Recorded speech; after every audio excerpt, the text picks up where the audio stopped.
नमस्कार मित्रों, मैं प्रशांत सर पीएस क्लासेस से आप सभी का स्वागत करता हूं।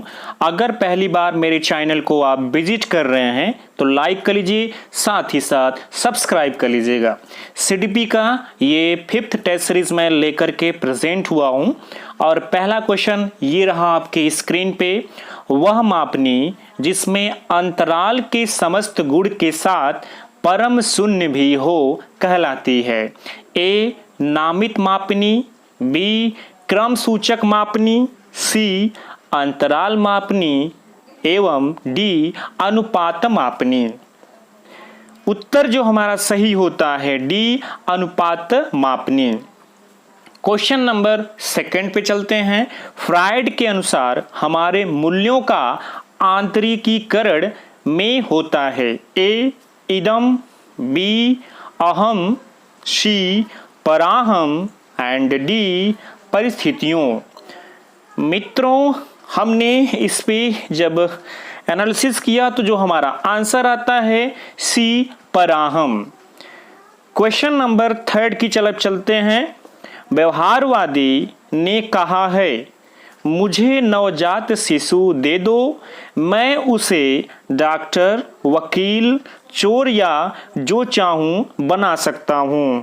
ए फ्रीमैन, बी न्यूमैन, सी वाटसन या डी होलजिंगर। ऑप्शन जो करेक्ट हमारा होता है सी वाटसन। क्वेश्चन नंबर 4 की तरफ चलते हैं। ध्यान आकर्षित होने में की प्रमुख भूमिका होती है। ए उद्दीपन की तीव्रता, बी उद्दीपन की उपादेयता, सी उद्दीपन की विश्वसनीयता या डी उद्दीपन की सक्रियता। मित्रों, हमारा जो आंसर करेक्ट होता है ए उद्दीपन की तीव्रता। क्वेश्चन नंबर 5 लेते हैं। ये रहा आपकी स्क्रीन पे। छात्र में रुचि उत्पन्न करने की कला है। ए शिक्षण, बी सहानुभूति, सी समदृष्टि या डी प्रेरणा। ऑप्शन हमारा डी करेक्ट होता है प्रेरणा। क्वेश्चन नंबर 6 आपके स्क्रीन पे रहा। फ्रायड के अनुसार ए ग्रहण किए या सीखे हुए तथ्यों को धारण करने या पुनः स्मरण करने की असफलता को विस्मरण कहते हैं। बी विस्मरण का अर्थ है किसी समय प्रयत्न करने पर भी किसी पूर्व अनुभव का स्मरण करने या पहले की सीखी हुई किसी कार्य को करने की असफलता। विस्मरण वह प्रकृति है जिसके द्वारा अनुभवों को स्मृति से अलग कर दिया जाता है। उपर्युक्त में से कोई नहीं। तो जवाब जो हमारा सही होता है सी विस्मरण वह प्रवृत्ति है जिसके द्वारा दुखद अनुभवों को स्मृति से अलग कर दिया जाता है। अगले क्वेश्चन की तरफ मित्रों हम चलते हैं। आपकी स्क्रीन पे क्वेश्चन नंबर 7 आता है। SOR जिसके द्वारा प्रस्तावित किया गया। ए वाटसन, बी कोफ्का, सी कोहलर या डी गेस्टाल्टवादी मनोवैज्ञानिकों को। मित्रों, जो इसमें हमारा जवाब सही निकल करके आता है वो है अमेरिका के वैज्ञानिक वुडवर्थ, जो कि हमारे ऑप्शन में नहीं है। अगले क्वेश्चन की तरफ चलते हैं। ध्यान को केंद्रित करने की आंतरिक दशा है। ए अवधि, बी नवीनता, सी रुचि या डी आकार। आंसर हमारा जो स्क्रीन पे आता है सी रुचि। क्वेश्चन नंबर 9 को लेते हैं। एक परिस्थिति में अर्जित ज्ञान का दूसरी परिस्थिति में उपयोग कहलाता है। ए सीखने की विधियां, बी सीखने में स्थानांतरण या सी सीखने में पठार या डी सीखने में रुचि। ऑप्शन बी करेक्ट होता है सीखने में स्थानांतरण। क्वेश्चन नंबर 10 लेते हैं। अनुभव द्वारा व्यवहार में परिवर्तन कहलाता है? ए स्मृति, बी सीखना, सी प्रेरणा या डी की बात करें चिंतन। आपका जवाब आता है बहुत अच्छा, बी सीखना। क्वेश्चन नंबर 11 लेते हैं और ये रहा आपकी स्क्रीन पे। सांख्यिकी में वह रेखा चित्र जिसमें आवृत्तियों को स्तंभों द्वारा प्रदर्शित किया जाता है कहलाता है? ए स्तंभाकृति, बी आवृत्ति बहुभुज, सी संचयी आवृत्ति या डी रेखा चित्र। जवाब हमारा जो यहाँ पे सही होता है ए स्तंभाकृति। क्वेश्चन नंबर 12 लेते हैं। विकास की किस अवस्था में बुद्धि का अधिकतम विकास होता है? ए बाल्यावस्था, बी शैशवावस्था, सी किशोरावस्था या डी प्रौढ़ावस्था। जवाब हमारा ये सही होता है ए बाल्यावस्था। क्वेश्चन नंबर 13 लेते हैं। आपकी स्क्रीन पे ये रहा।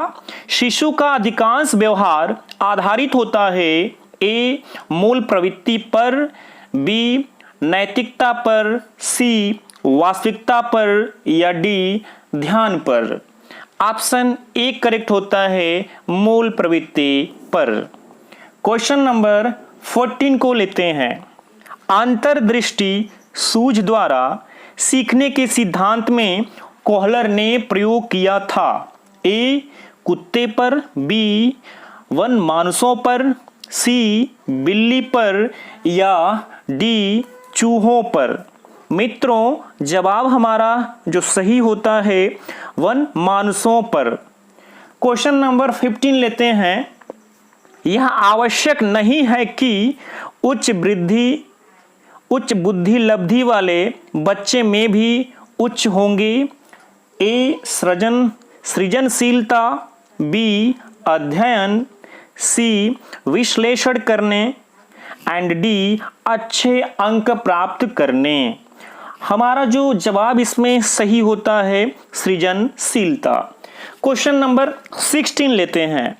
अधिगम में ने प्रभाव का नियम दिया? ए पावलोव, बी स्किनर, सी वाटसन या डी थॉर्नडाइक। ऑप्शन हमारा डी की तरफ जाता है थॉर्नडाइक।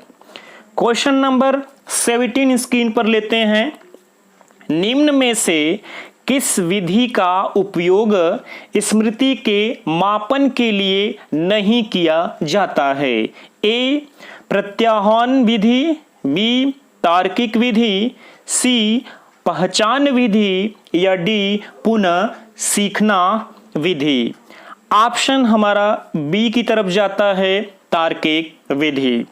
क्वेश्चन नंबर 18 लेते हैं। ये रहा आपकी स्क्रीन पे। प्रासंगिक अंतर्बोध परीक्षण TAT का विकास द्वारा किया गया था? ए साइमंड, बी होल्टजमैन, सी मरे या डी बैलक। जवाब हमारा ऑप्शन नंबर सी की तरफ जाता है मरे। क्वेश्चन नंबर 19 की बात करें। मनोविज्ञान का शिक्षा के क्षेत्र में सबसे बड़ा योगदान है? ए विषय केंद्रित शिक्षा, बी शिक्षक केंद्रित शिक्षा या क्रिया केंद्रित शिक्षा या डी बाल केंद्रित शिक्षा।